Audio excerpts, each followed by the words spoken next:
जय श्री राधे कृष्ण। गंगा दशहरा जेठ सुदी दशमी को जेठ का दशहरा आता है। गंगा दशहरे के दिन सुबह गंगा जी में नहाते हैं, गंगा जी की पूजा करते हैं और गंगा जी में दूध और बतासे चढ़ाते हैं। जल, रोली, चावल, मौली, नारियल, दक्षिणा, दिया चढ़ाकर धूप और दिया जलाते हैं।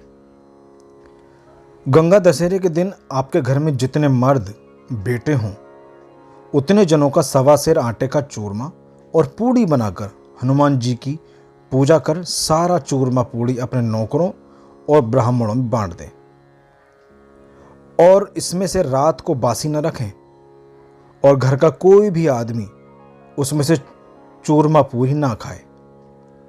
सवा सेर आटे का चूरमा अलग से खाने के लिए बना लें, हनुमान जी का भोग लगाकर उसमें से सब कोई खा ले। उसमें से चूरमा बासी रख सकते हैं। गंगा अवतरण की कथा। प्राचीन काल में अयोध्या में सगर नाम के राजा राज्य करते थे। उनके केशनी तथा सुमति नामक दो रानियां थीं। केशनी से अंशुमन नामक पुत्र हुआ तथा सुमति के 60,000 पुत्र थे। एक बार राजा सगर ने अश्वमेघ यज्ञ किया।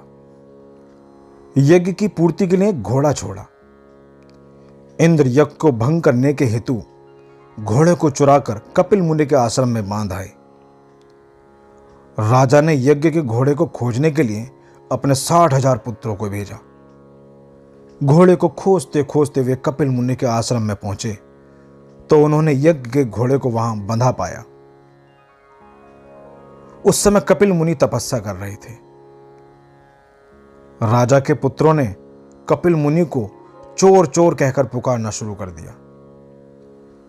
कपिल मुनि की समाधि टूट गई तथा राजा के सारे पुत्र कपिल मुनि की क्रोधाग्नि में जलकर भस्म हो गए। अंशुमान पिता की आज्ञा पाकर अपने भाइयों को खोजता हुआ जब मुनि के आश्रम में पहुंचा तो महात्मा गरुड़ ने उनके भाइयों के भस्म होने के सारा वृत्तांत कह सुनाया।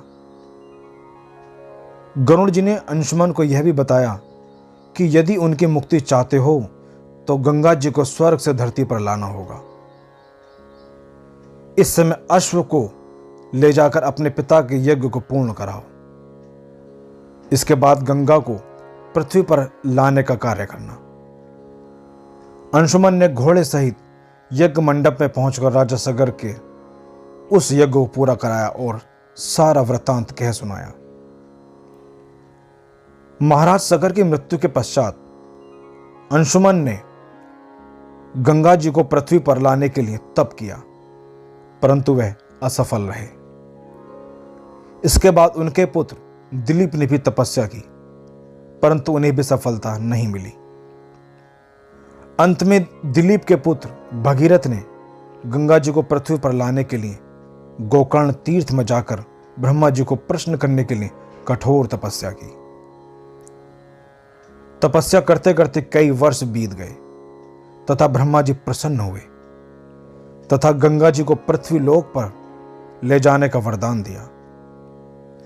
अब समस्या यह थी कि ब्रह्मा जी के कमंडल से छूटने के बाद गंगा के वेग को पृथ्वी पर कौन संभालेगा।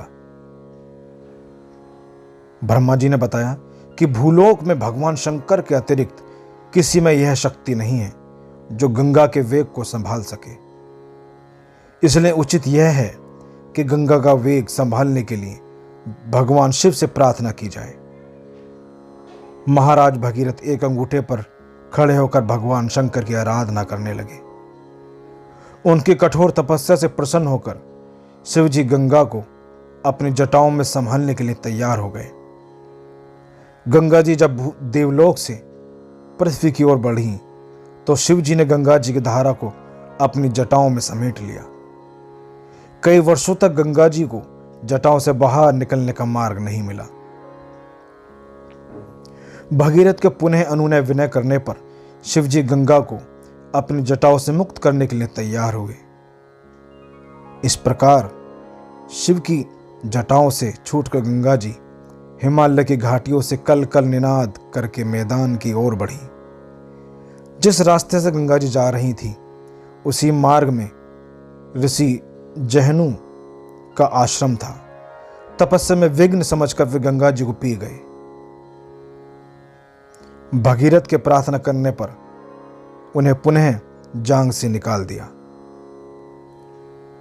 तभी से गंगा जहनुपुत्री या जाह्नवी कहलाई। इस प्रकार अनेक स्थलों को पार करती हुई जाह्नवी ने कपिल मुनि के आश्रम में पहुंचकर राजा सगर के 60,000 पुत्रों को भस्म अवशेषों को तार कर मुक्त किया। उसी समय ब्रह्मा जी ने प्रकट होकर भगीरथ के कठिन तप तथा सगर के 60,000 पुत्रों के अमर होने का वर दे दिया तथा घोषित किया कि तुम्हारे नाम पर गंगा जी का नाम भगीरथी होगा। अब तुम जाकर अयोध्या का राज संभालो। ऐसा कहकर ब्रह्मा जी अंतर्ध्यान हो गए। जय श्री राधे कृष्णा।